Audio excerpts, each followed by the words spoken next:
பந்தங்களை அனாதை அழவைத்து சென்ற அப்பாவிகளே,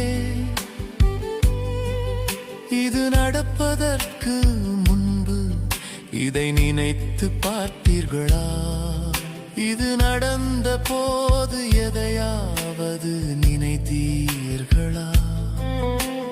கண்ணீர் விடுகிறோம், கலங்கி அழுகிறோம். யாரை என்ன சொல்வது? இந்த விதியை என்ன செய்வது? கூட்ட நெரிசலில் உயிர் விட்ட அப்பாவிகளே,